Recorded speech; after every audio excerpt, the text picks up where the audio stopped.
ايه الاخبار؟ يا رب تكونوا بخير واهلا بيكم في حلقة جديدة في البودكاست. النهاردة هتكلم عن حاجة ناس كتير بتسأل عليها. هي كلمة interesting. يعني السؤال هنا، هل كلمة interesting موجودة في المصري او موجودة في العربي بشكل عام او لأ؟ قبل ما ابدا بفكركم انه الفيديو معاه سبتايتلز. لو انتوا شايفين اني بتكلم بسرعه شويه، هتلاقي السبتايتلز تحت الفيديو باكتر من لغه، والفيديو موجود كدرس على الموقع بتاعنا. يلا بينا نبدا.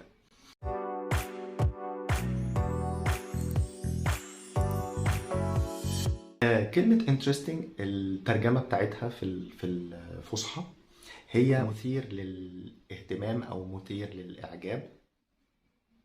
آم، يعني عادة الفكرة دي مش موجودة في العربي. يعني مش هتلاقي مثلا كتاب بيتكلم عن حاجة وبيقول إنه ده مثير للإعجاب أو مثير للاهتمام.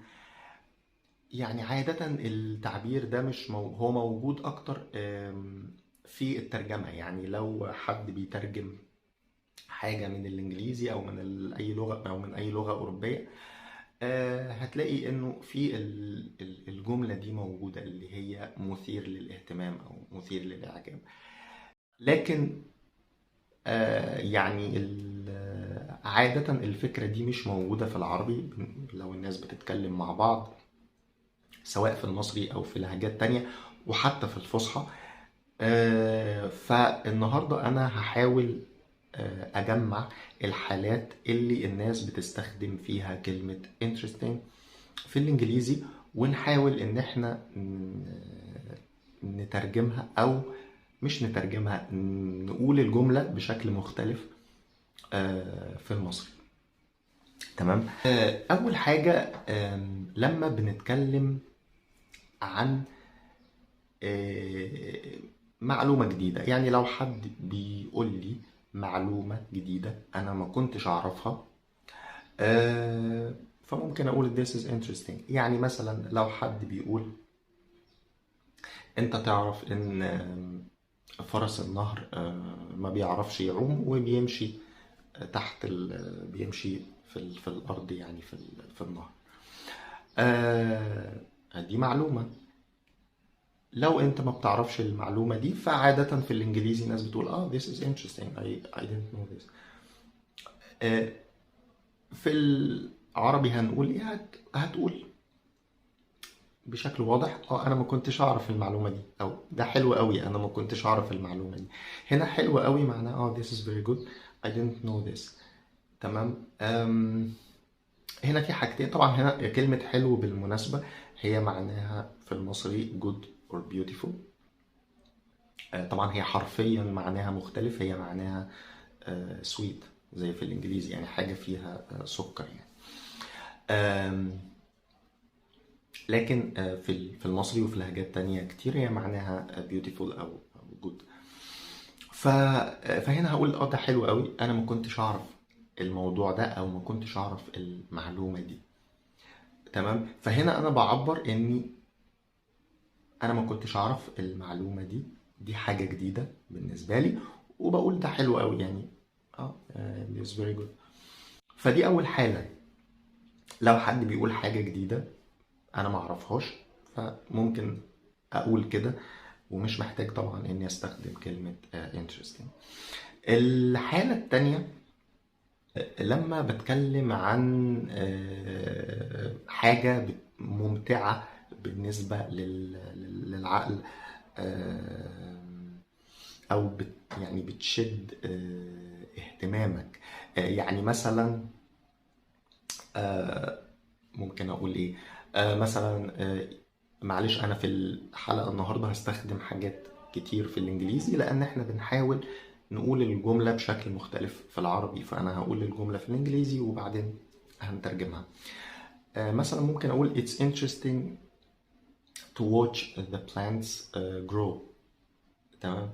فهنا انا عايز اقول ان دي حاجة انا بحبها، انا بحب اعملها. دي حاجة انا بشوف ان هي بتخليني افكر بطريقة مختلفة. فبقول ايه، فبقول يعني ده ممتع قوي اني اشوف او اتفرج على النباتات وهي بتكبر. تمام. فهنا انا يعني بقول ان هي حاجة ممتعة بالنسبة لي، او حاجة انا بحب اعملها.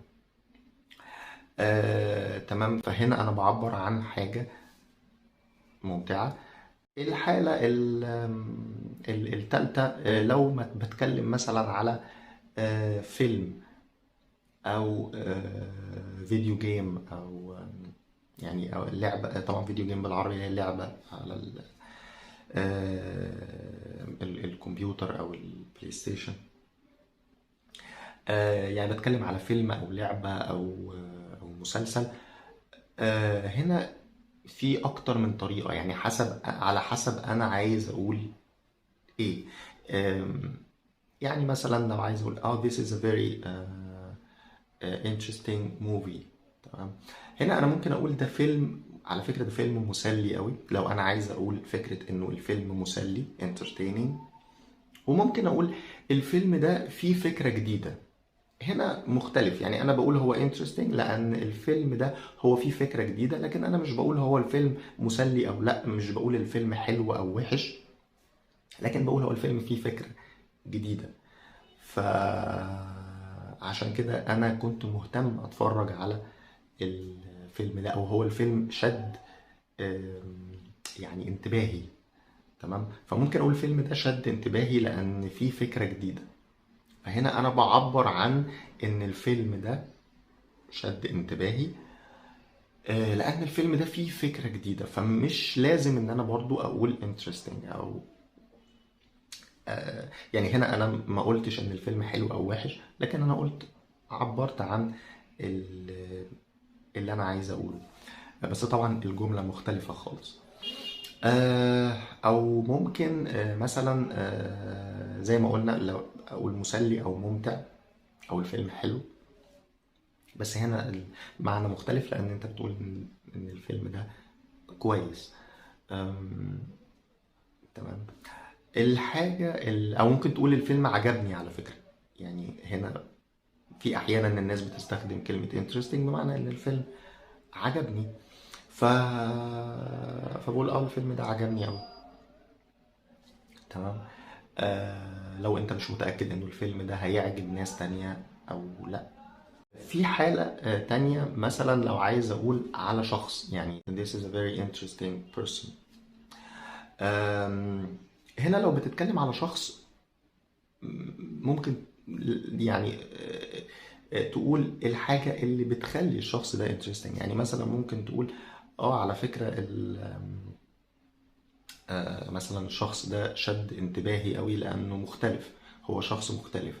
فهنا انا بقول بوصف ان الشخص شد انتباهي لانه هو شخص مختلف. هنا انا بوصف ليه هو interesting. تمام. ان هو مختلف، ان هو غريب. هنا مختلفة يعني هنا غريب هنا بمعنى سلبي شوية، مختلف بمعنى مش ايجابي او سلبي. يعني هي كلمة مختلف طبعا معناها مش ايجابي ومش سلبي، لكن كلمة غريب يعني شوية سلبي يعني.